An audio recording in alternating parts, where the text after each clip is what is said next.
Hello everyone, welcome to NCERT wallet. NCERT physics के chapter 6 में आप सभी बच्चों का हार्दिक स्वागत है।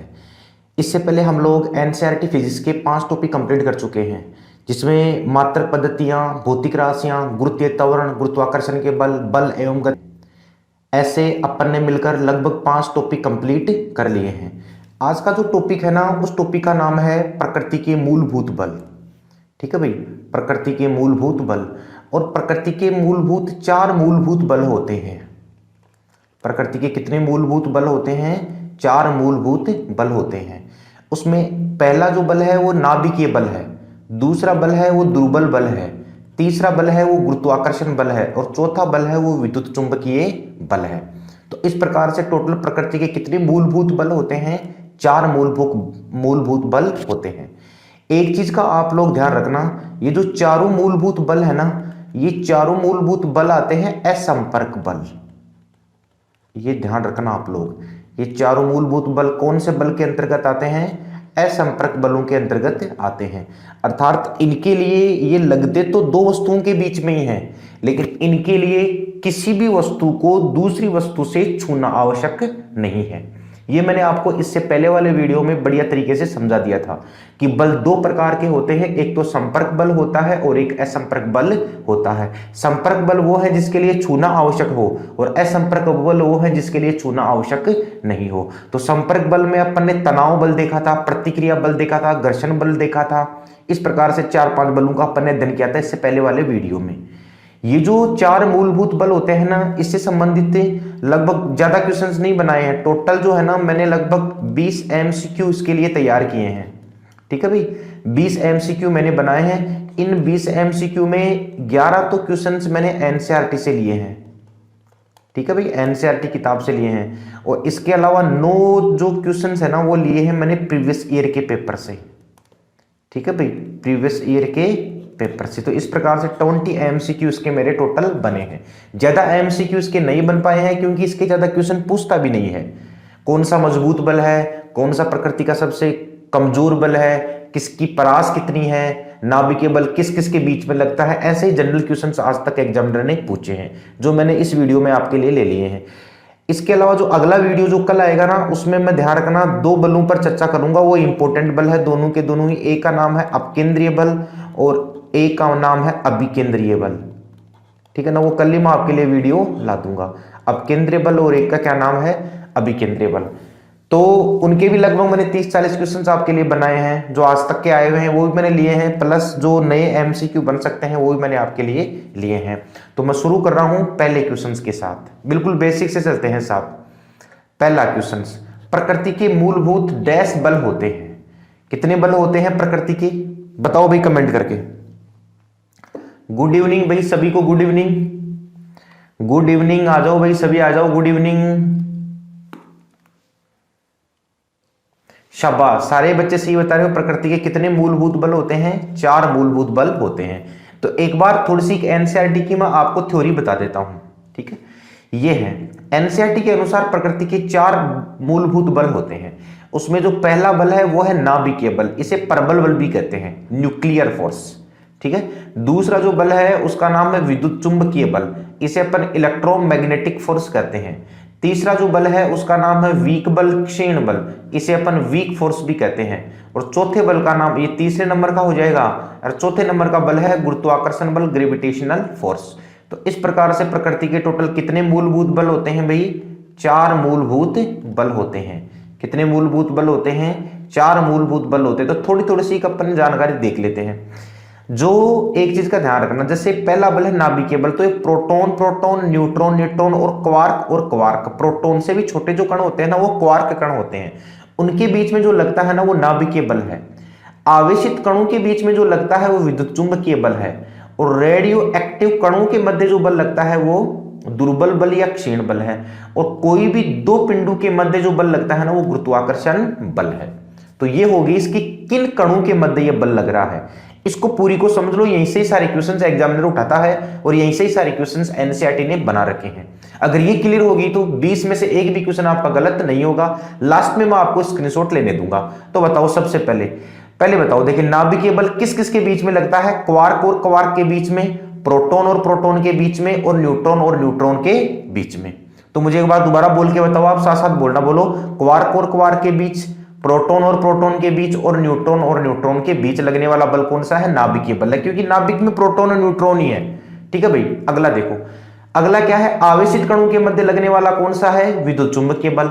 और रेडियो एक्टिव कणों के मध्य लगने वाला कौन सा है? दुर्बल बल। और दो पिंडों के, कोई भी दो पिंड हो, उन्हीं के बीच में लगने वाला कौन सा बल है? बोलो भाई कौन सा बल है? गुरुत्वाकर्षण बल। अगला देखते हैं, दूसरा पॉइंट है इसका सामर्थ्य, इसकी स्ट्रेंथ। ठीक है ना, तो ये जो है ना, ये प्रकृति का सबसे मजबूत बल है। सबसे इंपॉर्टेंट क्वेश्चन यही है, प्रकृति का सबसे मजबूत बल कौन सा है? नाभिकीय बल है। इसीलिए इसे परबल बल भी कहते हैं। यह भी मजबूत है, यह दुर्बल है, और यह प्रकृति का सबसे कमजोर बल है। तो आप लोग जिसे मजबूत मानते हो ना कि गुरुत्वाकर्षण तो बहुत बड़ा मजबूत बल है, यह नेचर का सबसे वीक फोर्स है। ठीक है ना, सबसे कमजोर बल है। तो ये गलती मत कर देना आप लोग। क्यों बल है आगे धीरे धीरे अपन देखते जाएंगे। तो प्रकृति का सबसे कमजोर बल अगर आपसे पूछे, प्रकृति का सबसे कमजोर बल आपसे पूछे, तो मेरे दोस्तों बोलो कौन सा बल करना है? गुरुत्वाकर्षण बल करना है। तो 2 पॉइंट हो गए। दूसरे पॉइंट में जो कॉमन लाइन निकल कर आई है, वो क्या लाइन निकल कर आई है? प्रकृति का सबसे मजबूत बल नाभिकीय बल, और प्रकृति का सबसे कमजोर बल गुरुत्वाकर्षण बल। तीसरा देखते हैं परास। परास को रेंज कहते हैं। ठीक है ना, सबसे कम परास 10⁻⁻15 मीटर, ये मैं बड़ा लिख देता हूं, 10⁻⁻15 मीटर, और इसी को बोला जाता है 1 फर्मी। ठीक है ना, तो 1 फर्मी जो है ना, यह किसका बल है? यह नाभिकीय बल का क्या है? परास है। और नाभिक की जो त्रिज्या है ना, वो भी 1 फर्मी होती है, यानी 10⁻⁻10 ही होती है। इसमें देखो सर्वाधिक परास, तो सर्वाधिक परास, इसका परास कितना है? 10⁻55 मीटर है। सॉरी, यहां पर लिख देता हूं, 10⁻55 मीटर है। तो सर्वाधिक परास जिसका है गुरुत्वाकर्षण का, और सर्वाधिक सबसे कम परास किसका है? नाभिकीय बल का। तो मेरे कहने का मतलब क्या है कि जैसे जैसे दूरी बढ़ती जाती है ना, वैसे वैसे ही दो पिंडों के बीच में लगने वाले बल की जो स्ट्रेंथ है ना, वो कम होती जाती है। बात समझ में आती है? जैसे जैसे दूरी बढ़ती जाती है, वैसे वैसे ही लगने वाले बल की स्ट्रेंथ कम होती जाती है। क्योंकि ये तो अपने गुरुत्वाकर्षण बल में देखा ही है ना, गुरुत्वाकर्षण के सिद्धांतों में अपन करके आए कि नहीं है? गुरुत्वाकर्षण बल यही तो कहता है वो। ठीक है ना, कि दूरी बढ़ने पर बल क्या होगा? कम होगा, और दूरी घटने पर बल क्या होगा? बढ़ेगा। वही तो बात चल रही है यहां पर। ठीक है, तो सबसे ज्यादा परास किसका है? गुरुत्वाकर्षण का, इसीलिए वह सबसे कमजोर बल है। और सबसे कम परास किसका है? नाभिकीय बल का, इसलिए वह सबसे मजबूत बल है। बलवाहक कण, ये इंपॉर्टेंट लाइन है, यही सबसे इंपॉर्टेंट बात यही है। बलवाहक बल मतलब ना, ये जो चारों बल है ना, ये खुद नहीं लगते हैं, इनके बीच में कुछ कण काम करते हैं, जो, और उन्हीं कणों के माध्यम से प्रकृति के मूलभूत बल होते हैं ना, उनकी कंसेप्ट अपने पकड़ में आती है। मेरे को एक चीज बताना, जैसे ये मान लो ये पेन है, ठीक है ना, इस पेन को मैं डालूंगा तो पृथ्वी पर जाएगा कि नहीं जाएगा? तो पृथ्वी का गुरुत्वाकर्षण बल इसे खींच रहा है, तो क्या गुरुत्वाकर्षण बल के कांटेक्ट में है? क्या नहीं है। इसका मतलब पृथ्वी से लेकर इस मार्कर के बीच में कोई ना कोई तो कांटेक्ट बन रहा है, और जो कांटेक्ट बन रहा है ना, वही गुरुत्वाकर्षण बल को बल प्रदान कर रहा है। तो जो प्रकृति के मूलभूत बलों को बल प्रदान करे, उसे बलवाहक बल कहते हैं। उन्हें क्या कहते हैं? बलवाहक बल कहते हैं, या उनको बलवाहक कण कहते हैं। कण मानो इसको बल न मानकर, ठीक है ना, पार्टिकल। तो ऐसे कण जो मूलभूत बलों के लिए उत्तरदायी हैं, उनको बलवाहक कण कहते हैं। जैसे नाभिकीय बल को में बलवाहक कण कौन है? ग्लूओन है। अर्थात नाभिकीय बल के लिए जो उत्तरदायी कण है ना, वो कौन है? ग्लूओन है। विद्युत चुंबकीय कण के लिए कौन है? विद्युत चुंबकीय बल के लिए कौन है? फोटोन है। और दुर्बल बल के लिए कौन है? डब्ल्यू बोसोन है। और गुरुत्वाकर्षण बल के लिए कौन है? ग्रेविटोन है। मेरे कहने का मतलब क्या है कि ये इस मार्कर के बीच में और पृथ्वी के बीच में जो बल लग रहा है ना, वो बल तो गुरुत्वाकर्षण है, लेकिन बीच में जो कण काम कर रहे हैं ना, उस कण का नाम है ग्रेविटोन कण। क्या नाम है? ग्रेविटोन कण। बोलो समझ में नहीं आई क्या बात? तो 4 बलवाहक कण है। इसके बाद में 5वां पॉइंट, ये भी बहुत इंपॉर्टेंट है मेरे दोस्तों, प्रकृति। ये जो तीनों बल है ना, ये आकर्षण और प्रतिकर्षण दोनों प्रकृति के होते हैं। ये भी आकर्षण प्रतिकर्षण का है, ये भी आकर्षण प्रतिकर्षण का है, और ये भी आकर्षण प्रतिकर्षण का है। लेकिन सदैव आकर्षण प्रकृति का जो बल है ना, यह केवल और केवल कौन होता है? गुरुत्वाकर्षण बल होता है। यह सब में से अलग है, ये सब में से अलग है। तो केवल और केवल आकर्षण प्रकृति का कौन सा बल है? गुरुत्वाकर्षण बल है। फिर छठवां नंबर देते हैं कि कौन किसके लिए उत्तरदायी होते हैं। तो नाभिक के स्थायित्व के लिए आवश्यक कौन है? नाभिकीय बल है। परमाणु के स्थायित्व के लिए विद्युत चुंबकीय बल है। रेडियो एक्टिविटी के लिए दुर्बल बल है। और आकाशगंगा और सौरमंडल के स्थायित्व के लिए कौन है? गुरुत्वाकर्षण बल है। बोलो यहां तक समझ में नहीं है क्या बात? आप इसका स्क्रीनशॉट ले लो, मैं इसको एक बार इंक से लेस कर देता हूं ताकि ये लो, ये तो आंसर तो पहले का अपना 4 हो ही जाएगा। इसका स्क्रीनशॉट ले लो आप लोग, जिनके पास नहीं है वो इसका स्क्रीनशॉट ले लो ताकि आगे अपन क्वेश्चंस करने में कोई दिक्कत नहीं हो। गुड इवनिंग भाई सभी को, गुड इवनिंग। चलते हैं अगले क्वेश्चन की ओर, देखते हैं इधर। अब बताते जाओ दूसरे नंबर पर, निम्नलिखित में से कौन सा प्रकृति का सबसे मजबूत बल है? नाभिकीय बल, विद्युत चुंबकीय बल, गुरुत्वाकर्षण बल और दुर्बल बल। फटाफट कमेंट करके बताओ प्रकृति का सबसे मजबूत बल कौन सा है। अब 20 में से एक भी क्वेश्चन गलत नहीं होना चाहिए, थ्योरी बता दी है मैंने आपको। प्रकृति का सबसे मजबूत बल, शाबाश, सबसे मजबूत बल कौन सा है? नाभिकीय बल है। और इसीलिए नाभिकीय बल को किस बल के नाम से भी जाना जाता है? परबल बल के भी नाम से जाना जाता है। और इस नाभिकीय बल का जो परास है, परास का मतलब रेंज, कितने मीटर तक लगता है, बताओ वह परास कितना है? अभी अपन पढ़ के आए हैं, बताओ कमेंट बॉक्स में लिखो नाभिकीय बल का परास कितना है। सारे बच्चे कमेंट बॉक्स में लिखो नाभिकीय बल की रेंज या परास कितना है। लिख रहे नहीं हो? भी देख कर लिखोगे ना, अभी समझा नहीं आपने? शाबाश, कुछ बच्चों ने सही लिखा है। नाभिकीय बल का परास कितना है? 10 की घात -10 मीटर। और 10 की घात -10 मीटर को बोला जाता है 1 फर्मी। क्या बोला जाता है? 1 फर्मी। और इसी में है ना, इसी फर्मी में नाभिक की त्रिज्या नापी जाती है। नाभिक की त्रिज्या का जो मापन है ना, या नाभिक का जो मापन है, नाभिक का मापन फर्मी में ही किया जाता है। जबकि परमाणु का व्यास है ना, किसमें नापा जाता है? परमाणु का व्यास मापा जाता है किसमें? एंगस्ट्रोम में। अगला देखते हैं। तो सबसे मजबूत बल है और इसका परास सबसे कम है 10 की घात 15 मीटर। अगला देखते हैं क्वेश्चन तीसरा, देखो निम्नलिखित में से कौन प्रकृति का सबसे कमजोर बल है? बताओ कमेंट करके। प्रकृति का सबसे कमजोर बल, शाबाश, बिल्कुल सही है। प्रकृति का सबसे कमजोर बल कौन सा है? गुरुत्वाकर्षण बल है। कुछ बच्चे दुर्बल बल मत कर देना इसको, दुर्बल को देखकर अपने को ऐसा लगता है कि हाँ ये तो प्रकृति का सबसे कमजोर बल दुर्बल बल ही होगा, एग्जामिनर ने हाईलाइट कर रखा है। नहीं है, गुरुत्वाकर्षण बल है। गुरुत्वाकर्षण बल क्यों है? क्योंकि इसका परास सर्वाधिक होता है, ठीक है ना। दूरी अधिक होती है तो बल अपने आप ही कम हो जाएगा, सर्वाधिक परास होता है। और इसका परास कितना होता है? 10 की घात 55 मीटर, ठीक है ना, सर्वाधिक परास होता है। फिर फोर्थ देखते हैं, प्रकृति का कौन सा मूलभूत बल जो सदैव आकर्षण प्रकृति का होता है? फटाफट कमेंट करके बताओ, सदैव आकर्षण प्रकृति का होता है। प्रकृति का कौन सा मूलभूत बल जो सदैव आकर्षण प्रकृति का होता है?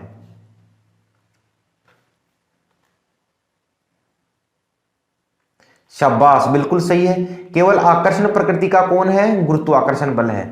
बाकी चाहे नाभिकीय बल पूछे, चाहे विद्युत चुंबकीय बल पूछे, और उसके अलावा चाहे क्या पूछे, दुर्बल बल पूछे, ये जो है ना, ये दोनों प्रकृति के होते हैं।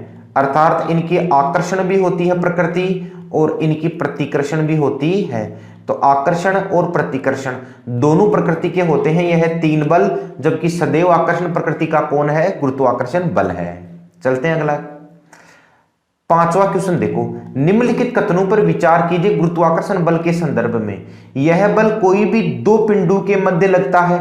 यह प्रकृति का सबसे मजबूत बल है। विभिन्न आकाशगंगा और सौरमंडल के स्थायित्व के लिए जरूरी है। यह न्यूनतम परास वाला बल है। फटाफट कमेंट करके बताओ। अब धीरे धीरे क्वेश्चंस का लेवल बढ़ता जाएगा।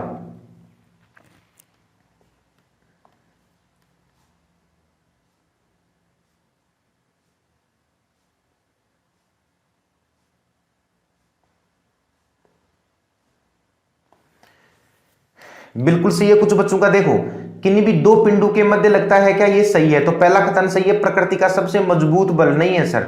यह तो देखा जाए तो प्रकृति का सबसे कमजोर बल है। ठीक है ना, सबसे मजबूत बल नहीं है ये, तो अगर देखा जाए तो प्रकृति का सबसे क्या है, कमजोर बल है। ठीक है, तो ये तो एक कथन गलत हो जाएगा। विभिन्न आकाश गंगाओं सौर मंडल के स्थायित्व के लिए ये बिल्कुल सही है। और यह न्यूनतम परास वाला बल होता है, नहीं, ये भी बिल्कुल गलत है। इसका परास तो सर्वाधिक होता है, अभी तो अपन देख कर आए थे।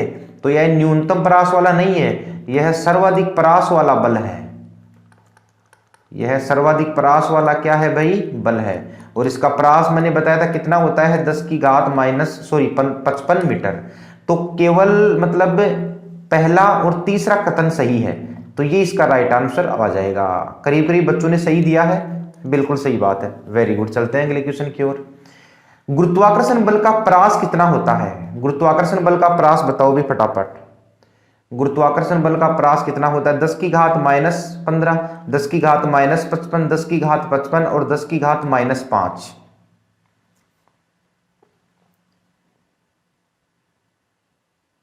गुरुत्वाकर्षण बल का परास कितना होता है, गुरुत्वाकर्षण बल का परास कितना होता है, बिल्कुल सही है बच्चों का। कितना होता है, 10 की घात माइनस 55 मीटर। ये जो है ना 10 की घात माइनस 15 मीटर, ये इसे एक फर्मी भी कहते हैं। ठीक है, और यह किसका परास है, यह नाभिकीय बल का परास है, जो अपन पढ़ के आ रहे हैं। बोलो भाई किसका परास है, नाभिकीय बल का परास है। तो नाभिकीय बल का परास अलग होता है, ठीक है, और गुरुत्वाकर्षण बल का परास अलग होता है। ठीक है भाई, अगला देखते हैं अपन 7वां क्वेश्चन। गुरुत्वाकर्षण बल के लिए निम्न में से कौन सा उत्तरदायी कण है, अब बताओ देखिए कमेंट करके। गुरुत्वाकर्षण बल के लिए निम्न में से कौन सा उत्तरदायी कण है। पहला ऑप्शन है गुलुओन कण, फोटोन कण, डब्ल्यू बोसोन और ग्रेविटोन। गुरुत्वाकर्षण बल के लिए कौन सा कण उत्तरदायी है,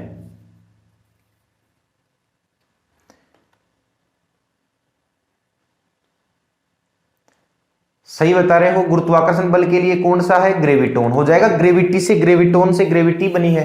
ठीक है, गुलुओन कण है ना, गुलुओन कण, ये किसके लिए उत्तरदायी है, मैंने आपको डायग्राम में भी बताया किसके लिए उत्तरदायी है मेरे दोस्तों, नाभिकीय बल के लिए। ये जो फोटोन है ना, यह किसके लिए उत्तरदायी है, विद्युत चुंबकीय बल के लिए। बोलो किसके लिए है, विद्युत चुंबकीय बल के लिए। और बोसोन कण है ना, बोसोन कण, यह किसके लिए उत्तरदायी है, दुर्बल बल के लिए, इसे वीक फोर्स भी कहते हैं। ठीक है, और ग्रेविटोन कण है, अपन ने देख लिया, ग्रेविटोन कण किसके लिए उत्तरदायी है, गुरुत्वाकर्षण के लिए। ठीक है ना भाई, कौन से बल के लिए, गुरुत्वाकर्षण बल के लिए। ये सारी बातें ध्यान रखना। चलते हैं अगले क्वेश्चन की ओर। 8वां देखते हैं अपन। प्रकृति के ज्ञात बलों को 4 वर्गों में विभाजित किया जाता है, जैसे कि गुरुत्व, विद्युत चुंबकीय, दुर्बल नाभिकीय, प्रबल नाभिकीय। उनके संदर्भ में निम्नलिखित कथनों में से कौन सा सही नहीं है, फटाफट कमेंट करके बताओ। देखिए एक बार 8वें को कमेंट करके बताओ फटाफट।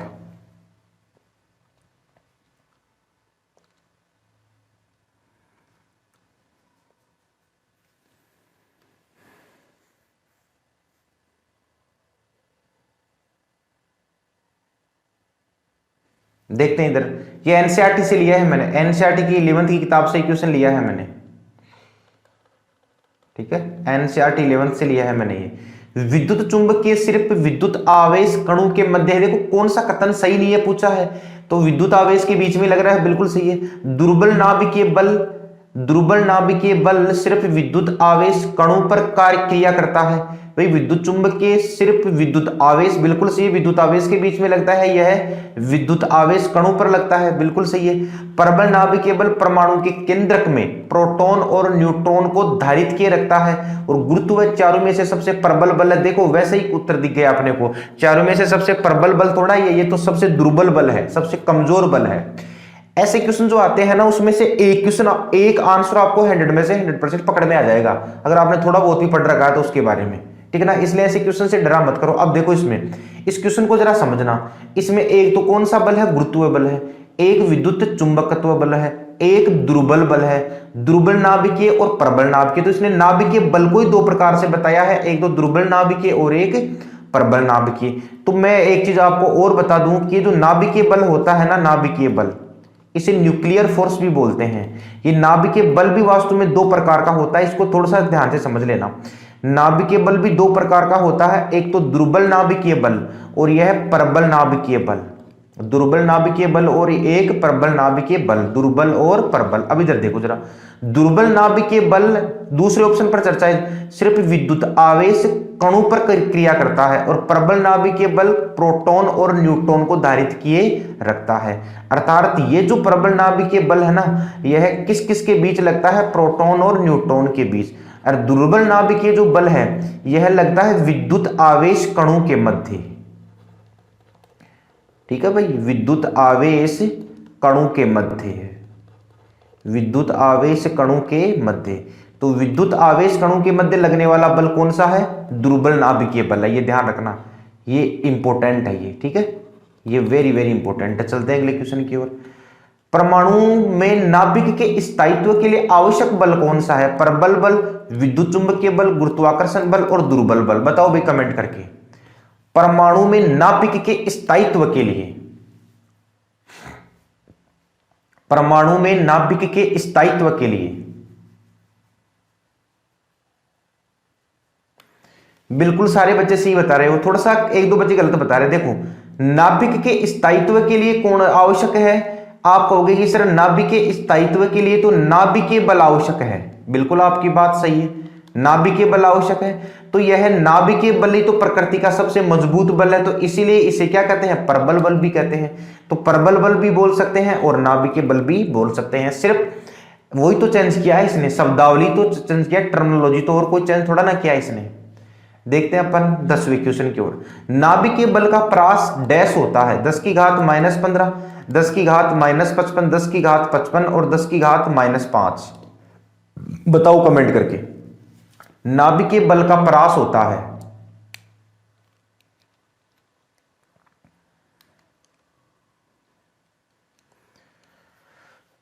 नाभिकीय बल का प्रास होता है। बिल्कुल सही है सभी बच्चों का। कितना होता है, 10 की घात -15 मीटर। और ये किस कौन से बल का प्रास है, 10 की घात 55 मीटर, यह है गुरुत्वाकर्षण बल का प्रास है। ठीक है ना भाई, गुरुत्वाकर्षण बल का क्या है, यह है प्रास है। तो गुरुत्वाकर्षण बल का प्रास ये है और नाभिकीय बल का प्रास ये है। एक चीज का आप दो चीजों का ध्यान रखना, अगर क्वेश्चन आपसे ऐसे पूछे ना कि परमाणु के व्यास का मापन, ठीक है, परमाणु के व्यास का मापन, ये मैं एक चीज आपको बता देता हूं, इसमें कई बच्चे कंफ्यूज होते हैं। तो परमाणु के व्यास का मापन एंगस्ट्रोम में किया जाता है। किसमें किया जाता है, एंगस्ट्रोम में। और एक एंगस्ट्रोम बराबर आप लोग जानते हो 10 की घात कितना होता है, -10 मीटर। ये तो है पहली चीज। और अगर आपसे इसे पूछे कि नाभिक के व्यास का मापन, ठीक है, नाभिक के व्यास का मापन, तो नाभिक के व्यास का अगर मापन आपसे पूछे तो उसमें आपको करना है फर्मी। ठीक है, और एक फर्मी के अगर आपसे वैल्यू पूछे तो आपको मालूम है 10 की घात -15 मीटर। ये ध्यान रखना भाई, ये नाभिक का व्यास है, यह परमाणु का व्यास है। ठीक है, और बाकी चलते हैं अगले क्वेश्चन की ओर। देखते हैं 11वां क्वेश्चन। निम्न में से कौन सा कथन सही नहीं है नाभिकीय बल के बारे में, प्रकृति का सबसे मजबूत बल सदैव आकर्षण प्रकृति का होता है, प्रोटॉन प्रोटॉन के मध्य लगता है, सबसे कम परास वाला बल है। फटाफट कमेंट करके बताओ भाई। देखिए कौन कौन बच्चा इसको सही बता पाता है।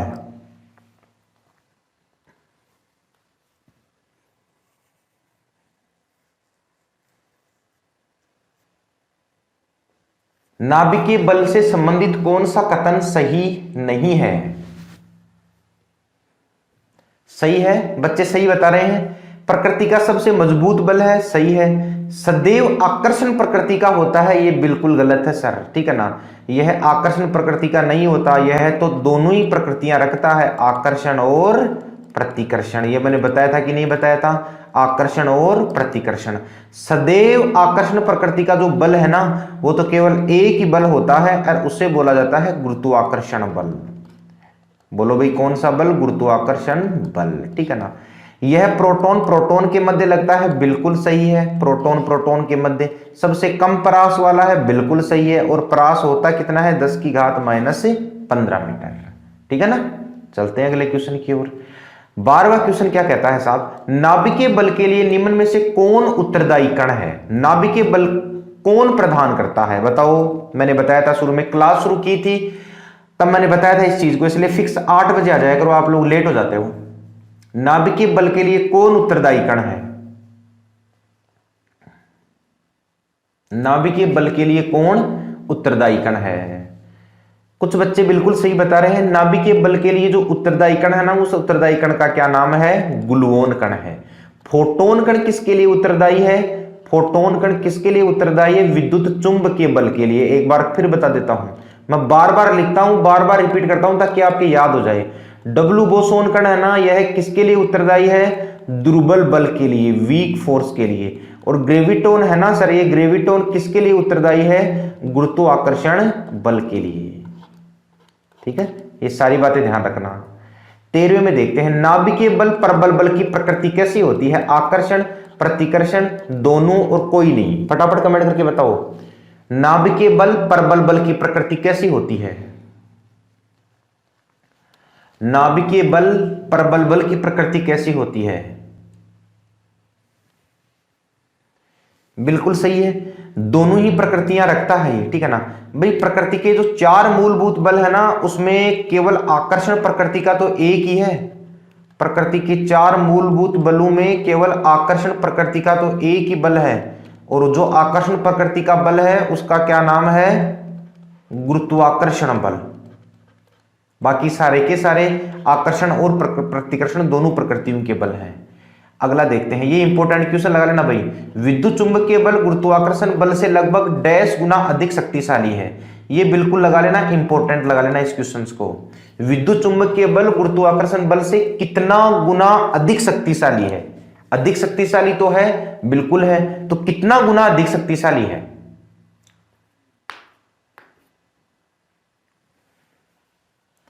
विद्युत चुंबकीय बल गुरुत्वाकर्षण बल से कितने गुना अधिक शक्तिशाली है?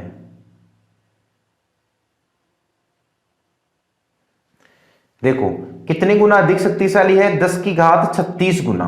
10 की घात 36 गुना, ये ध्यान रखना। विद्युत चुंबकीय बल गुरुत्वाकर्षण बल से 10 की घात 36 गुना अधिक शक्तिशाली है। देखो मैं आपको एक चीज बताऊं, ये जो प्रकृति है ना, प्रकृति के 4 मूलभूत बल हैं। इस चीज को आप लोग ध्यान से समझना। प्रकृति के कितने मूलभूत बल हैं? 4 मूलभूत बल हैं। सर ये तो बात बिल्कुल सही है। इन 4 मूलभूत बलों में सबसे जो मजबूत बल है, उस मजबूत बल का नाम है नाभिकीय बल। जो दूसरा बल है मजबूत बल, उसका नाम है विद्युत चुंबकीय बल। इस क्रम को आप लोग ध्यान रखना, विद्युत चुंबकीय बल। तीसरा जो मजबूत बल है उसका नाम है दुर्बल बल। और सबसे कमजोर बल जो है, वो अपन बार बार चर्चाएं कर रहे हैं, उसी का नाम क्या है? गुरुत्वाकर्षण बल। बस एक क्रम अपनी नोटबुक में डाल लेना, ये सामर्थ्य का क्रम है। सबसे मजबूत नाभिकीय बल, विद्युत चुंबकीय बल, दुर्बल बल और गुरुत्वाकर्षण बल। इसमें क्या पूछा है कि विद्युत चुंबकीय बल गुरुत्वाकर्षण बल से कितना गुना अधिक शक्तिशाली है? तो पहले वाला लास्ट वाले से है ना, यह कितने गुना अधिक शक्तिशाली है? 10 की घात 36 गुना अधिक शक्तिशाली है। ये एनसीईआरटी की किताब लिखती है, इसको देख लेते हैं एक बार। देखो इधर ध्यान से देखना, इधर क्या कह रही है एनसीईआरटी? गुरुत्व बल की तुलना में यह बल कहीं अधिक प्रबल होता है। ये नाभिकीय बल की थ्योरी है। उदाहरण के लिए किसी निश्चित दूरी के लिए 2 प्रोटॉन के बीच का विद्युत बल उनके बीच लगे गुरुत्वाकर्षण बल का 10 की घात 36 गुना होता है। ये कंपैरिजन ध्यान रखना। रेलवे, एसएससी वगैरह में जो क्वेश्चंस पूछे जाते हैं ना, वो एज इट इज एनसीईआरटी की बुक से उठाए हुए क्वेश्चन रहते हैं, ठीक है ना। इसलिए इसको ध्यान रखना, 10 की घात 36 गुना होता है। इसको आप स्क्रीनशॉट ले लेना, 10 की घात 36 गुना होता है। अगला देखते हैं साहब 5वें नंबर पर क्या है। निम्न में से कौन सही सुमेलित नहीं है? एक तरफ बलवाहक कण है और एक तरफ मूलभूत कण है। तो इधर जैसे गुलुओन है, इस फोटोन है, हिग्स बोसोन है और ग्रेविटोन है। देखिए ये कमेंट करके बताओ एक बार, कौन सही सुमेलित नहीं है? कौन सही सुमेलित नहीं है?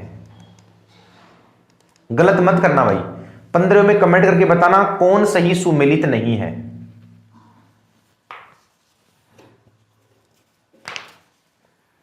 कौन सही सुमेलित नहीं है?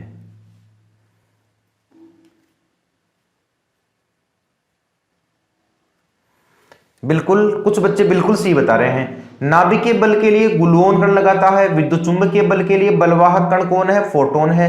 लेकिन दुर्बल बल के लिए है ना, दुर्बल बल के लिए डब्ल्यू बोसोन कण है। दुर्बल बल के लिए आवश्यक कण कौन सा है, डब्ल्यू बोसोन कण है। ये जो हिग्स और ग्रेविटॉन, ये भी सही है बिल्कुल, ठीक है ना। देखो हिग्स बोसोन कण है ना, हिग्स बोसोन कण, ये हिग्स बोसोन कण से संबंधित अभी एक बात ध्यान रखना, फिर मैं इसकी बात केमिस्ट्री में करूंगा, ठीक है ना। प्रत्येक कण को, यह हिग्स बोसोन कण है ना, यह प्रत्येक कण को द्रव्यमान प्रदान करता है। ये ध्यान रखना आप, आपसे क्वेश्चन पूछेगा कि प्रत्येक कण को द्रव्यमान प्रदान करने वाला कौन सा कण है, हिग्स बोसोन कण। और प्रत्येक कण को द्रव्यमान प्रदान करता है और इसीलिए इसे बोला जाता है गॉड पार्टिकल। ये क्वेश्चन पूछा गया है एसएससी में कि गॉड पार्टिकल या ईश्वरीय कण के नाम से कौन जाना जाता है, हिग्स बोसोन कण। और अगर इसकी आपको खोज पूछे कि हिग्स बोसोन कण की खोज किसने की थी, तो इसकी खोज दो वैज्ञानिक थे, एक का नाम था पीटर हिग्स और एक थे अपने सत्येंद्रनाथ बोस, ठीक है ना। इन दोनों के नाम से इसका नाम ईश्वरीय कण पड़ा है। और इसे गॉड पार्टिकल कहने वाले वैज्ञानिक का नाम था लियोन लेडरमैन, ठीक है भाई, लियोन लेडरमैन। ये केमिस्ट्री में बता दूंगा मैं आपको। तो हिग्स बोसोन कण दुर्लभ बल कोई प्रदान नहीं करता, हिग्स बोसोन कण तो प्रत्येक पदार्थ को द्रव्यमान प्रदान करता है, ये ध्यान रखना। चलते हैं अगले क्वेश्चन की ओर। 15वां देखो, प्रकृति के मूलभूत बलों का मजबूती का निम्नलिखित में से कौन सा सही क्रम है, बताओ भाई कमेंट करके। बढ़िया क्वेश्चन है, इसमें सारी बीमारियां दूर हो जाएंगी आपकी।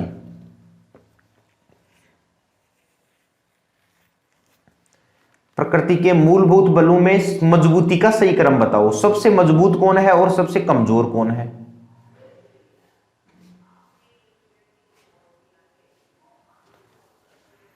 बिल्कुल सही बता रहे हो। सबसे मजबूत बल कौन सा है, देख लेते हैं इधर। तो सबसे मजबूत बल कौन सा है भाई, नाभिकीय बल है। दूसरा मजबूत बल कौन सा है, विद्युत चुंबकीय बल है। तीसरा मजबूत बल कौन सा है, दुर्बल बल है, ठीक है। और अगला कौन सा है, अगला है गुरुत्वाकर्षण बल। तो ये क्रम देख लो आप, नाभिकीय बल, विद्युत चुंबकीय बल, दुर्बल बल, गुरुत्वाकर्षण बल। तो कौन सा ऑप्शन सही हो जाएगा, सी इसका राइट आंसर हो जाएगा। ये ध्यान रखना, ये क्वेश्चन में सारी दिक्कतें आ गई हैं। अब नाभिकीय बल का परास और देख ले, कितना बताया, 10 की घात -15 मीटर। और गुरुत्वाकर्षण बल का परास मैंने कितना बताया, 10 की घात 55 मीटर। ये ध्यान रखना। देखते हैं अगला, 17वें में से निम्न में से कौन सा कथन दुर्बल बल से संबंधित सही कथन नहीं है। आकर्षण और प्रतिकर्षण दोनों प्रकार का होता है, रेडियो एक्टिविटी के लिए उत्तरदायी है, इसका परास प्रोटॉन और न्यूट्रॉन के आकार से भी कम है, इसका बलवाहक कण फोटोन कण होता है। फटाफट बताओ भी, दुर्बल बल से संबंधित कौन सा कथन सही नहीं है, दुर्बल बल से संबंधित कौन सा कथन सही नहीं है।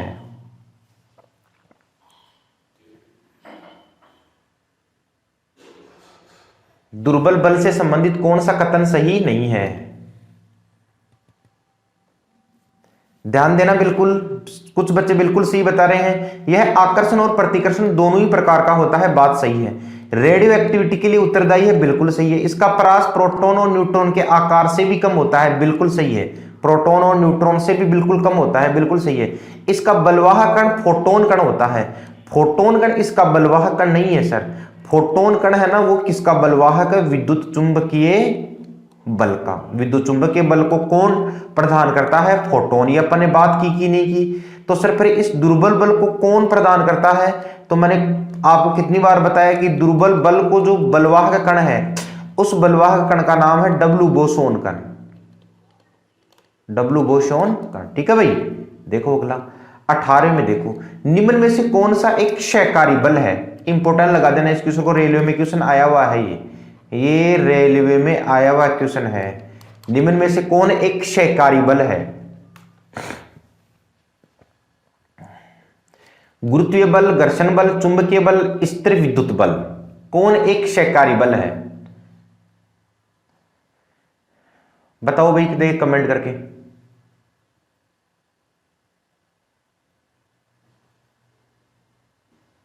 बिल्कुल, कई बच्चे सही बता रहे। देखो इसमें वो लॉजिक नहीं लगेगा, क्षयकारी बल एक ही होता है जिसका नुकसान होता रहता है, वो कौन है, घर्षण बल है। सर क्यों, इसको ऐसे समझना, जैसे ये मान लो पृथ्वी है, ये सतह है किसी भी, पृथ्वी क्या कोई भी सतह मान लेते हैं, और यहां पर ये कोई ना कोई वस्तु रखी है, ऑब्जेक्ट है, ये कोई ना कोई क्या है, वस्तु है। इधर अपन बल लगा रहे हैं, तो इधर अपन बल लगा रहे हैं, तो इधर से जो गति के विपरीत साइड में जो बल लगता है, ठीक है ना, आप जिधर गति करा रहे हो वही तो घर्षण बल है, ठीक है ना। तो यह क्षयकारी बल क्यों है, ये ध्यान से समझना, यह क्यों कहते हैं इसे क्षयकारी बल, ठीक है ना। तो अपन जब किसी भी ऑब्जेक्ट के जब अपन धक्का लगाते हैं ना, तो शुरू में अपने को थोड़ा सा ज्यादा बल लगाने की आवश्यकता होती है, और एक समय ऐसा आता है जिसमें वह जो जिसके अपन धक्का लगा रहे हैं ना, वह आगे खिसक जाती है, और उसके खिसकने से पहले जो होता है ना, उसे बोलते हैं सीमांत घर्षण, अर्थात किसकी, तो इसका मतलब घर्षण क्या हो गया, कम हो गया। जैसे अपन ने बल तेज किया तो घर्षण और भी क्या हो गया, कम हो गया। तो जैसे जैसे वस्तु की या किसी भी ऑब्जेक्ट की गति बढ़ती जाती है ना, वैसे ही जो घर्षण बल जो लग रहा है ना नीचे सतह के बीच में, इसकी जो कैपेसिटी है ना, ये क्या हो जाती है, कम हो जाती है। इसीलिए इसको क्षयकारी बल, डेप्रिसिएट फोर्स बोलते हैं इसको, ठीक है भाई। तो क्षयकारी बल कौन सा है, घर्षण बल है। अगला देखो 19वें नंबर पर देखो, निम्न में से कौन से कण प्रकृति में बल के लिए उत्तरदायी कण माने जाते हैं। बोसोन कण, हिग्स बोसोन कण, क्वार्क कण और मेसोन कण। फटाफट कमेंट करके बताओ भाई, प्रकृति में बल के लिए उत्तरदायी कण कौन है।